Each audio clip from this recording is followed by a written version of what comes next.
Ruth Adebayo had been calling the same phone number for 8 months before she found out it was no longer in her son's contact list. She had called every weekend, Saturday morning, 9 o'clock, the way she had called every Saturday morning since James moved to Dallas in 2017, because that was what they had agreed on when he left. Saturday mornings, 9 o'clock, call your mother. He had kept that agreement for 4 years. Then he had married Priya in the summer of 2021, and the Saturday calls had become shorter and then less reliable and then sporadic, and then, over the course of 8 months, had stopped being returned at all. Ruth had not stopped calling. She had called every Saturday at 9 o'clock because that was the agreement, and she was, at 64, a woman who kept agreements. She left voicemails. She texted. She sent pictures, her garden, a recipe she had made, a news article she thought he would find interesting. She received no response. She told herself James was busy. She told herself the marriage was new and marriages need time. She told herself there were 100 reasonable explanations. The 101st explanation arrived from James himself at Thanksgiving 2022, when he visited without Priya and sat across from Ruth at the kitchen table and said something that she had needed him to say for 8 months, even though hearing it was the hardest thing in the room. He said, "Mom, my phone has a new contact list. I didn't know your number wasn't in it." Ruth looked at him. He said, "Priya manages our shared phone profile. I didn't check. I thought you'd stopped calling." 8 months. He had thought, for 8 months, that his mother had stopped calling. And in those 8 months, he had not called either, had not reached out to ask why, had not seemed alarmed, had simply accepted the silence the way people accept things when someone else is managing the information. Ruth had not said the obvious thing then. She had made Thanksgiving dinner and passed the sweet potatoes and listened to James talk about his job and driven him to the airport on Sunday and hugged him at the curb and waited until he was inside before she sat in her car for 20 minutes in the airport parking lane. She had not stopped calling. She had her son's new cell number by the following week. She had started over. Nobody in that studio knew that the woman at the first podium had been systematically removed from her son's phone and had kept calling anyway. Ruth had raised James alone, starting when he was 7. His father, Emmanuel, had returned to Nigeria for a family emergency in 2004 and had not come back, not in the way that means a man died, but in the way that means a man chose something else.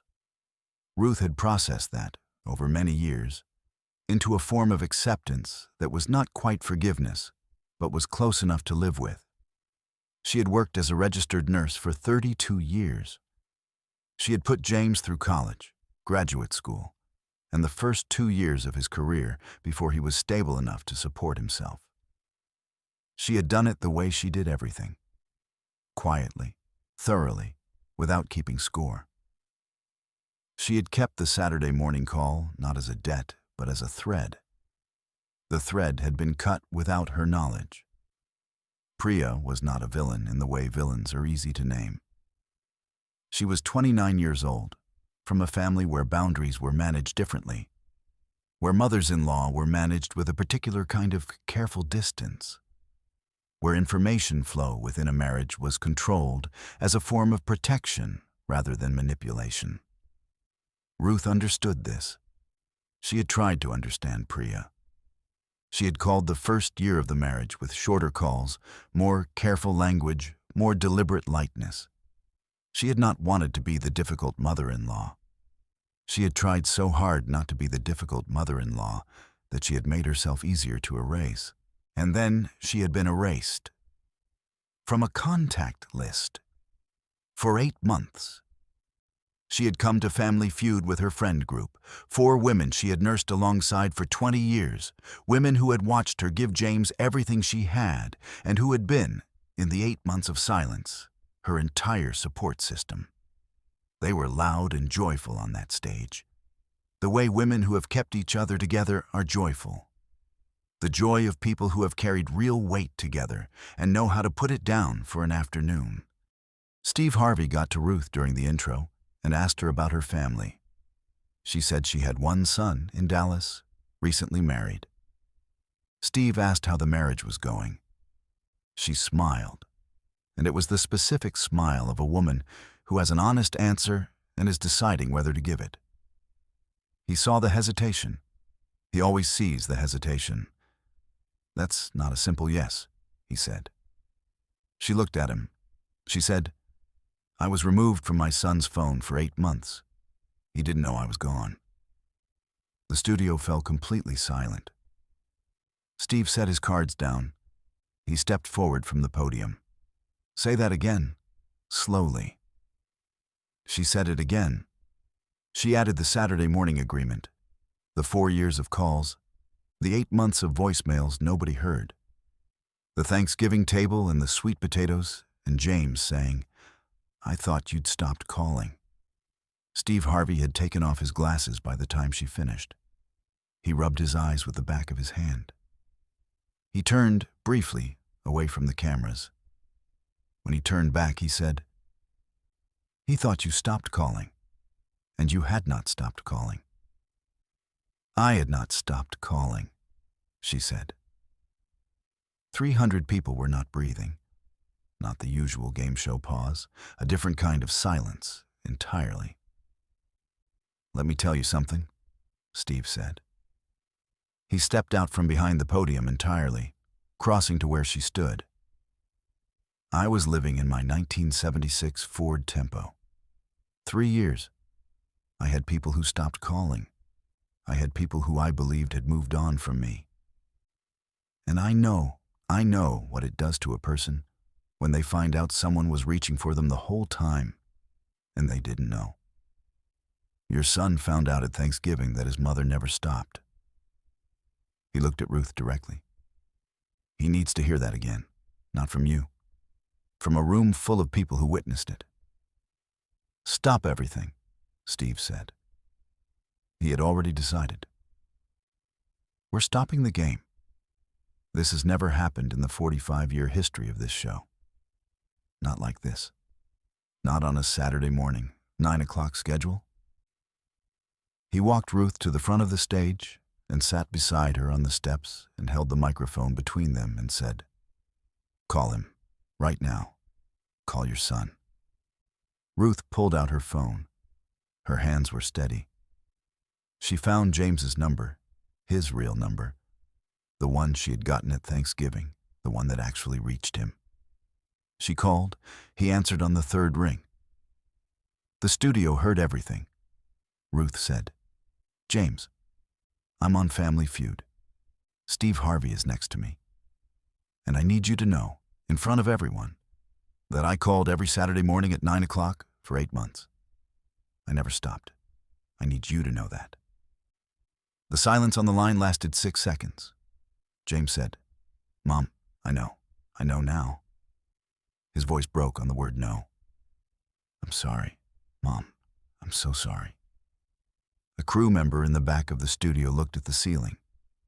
The competing family, the Okafor family from Houston, had their youngest child, a 7-year-old named Tobias, pressed against his grandmother's side, watching the stage with round, serious eyes. Tobias said, quietly enough that only those nearby heard, "Is she okay? She looks like she needs a hug." His grandmother said, "She's going to be okay."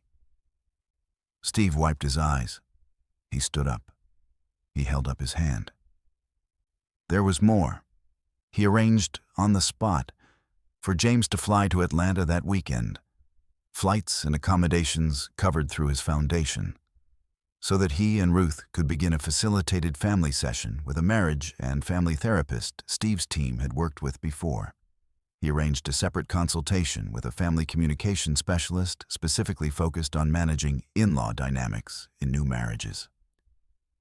He said both sessions were fully covered, and he said it out loud on that stage so no one could undo it. He turned to the Okafor family, who had been magnificent in their quiet witness of everything. Tobias's grandmother, without waiting, was already on her feet. Both families received the $25,000 prize. Tobias went to Steve Harvey and asked, very seriously, if he could shake his hand. Steve knelt down to his level and shook it. Steve Harvey looked at Ruth, at the camera, at everyone watching, and said 5 words. Saturday mornings. She never stopped. When the episode aired 7 weeks later, the moment James's voice broke on the word "no" was the most shared second of any Family Feud broadcast that year. It reached 310 million views in 12 days. The hashtag Jacques Saturday Mornings Never Stopped was used by mothers, children, estranged families, and therapists working with communication breakdown in new marriages across 31 countries. 3 months after the taping, James flew to Atlanta. He and Ruth spent 3 days together. He attended the family therapy session. He came back without Priya that first time, by agreement, to repair the thread between him and his mother before adding complexity. Priya joined the 4th session by her own choice. 6 months after the taping, Priya called Ruth on a Saturday morning. She said she understood now that Ruth had never stopped calling. She said she wanted to do better. Ruth said, "Saturdays at 9 works for me." It still does. A year after the taping, the Saturday Morning Fund, established through Steve Harvey's foundation, provides communication support, family mediation, and relationship restoration resources for adult children and parents navigating contact disruption in new marriages. In its first year, the fund served more than 600 families. Its symbol is a phone ringing on a Saturday morning. Today, James Adebayo calls his mother every Saturday at 9 o'clock. He calls from his phone. His number in Ruth's phone is saved as James Home. Steve Harvey said, Ruth Adebayo called her son for 8 months into a phone that didn't have her name on it. She did not know. She called anyway. That is not naivety. That is love operating at full capacity. Love that doesn't need confirmation. Love that calls anyway.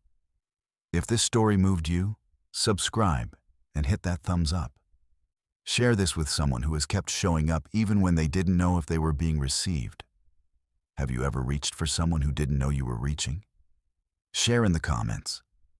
Ring that notification bell for more stories that restore your faith in what love looks like when nobody is watching.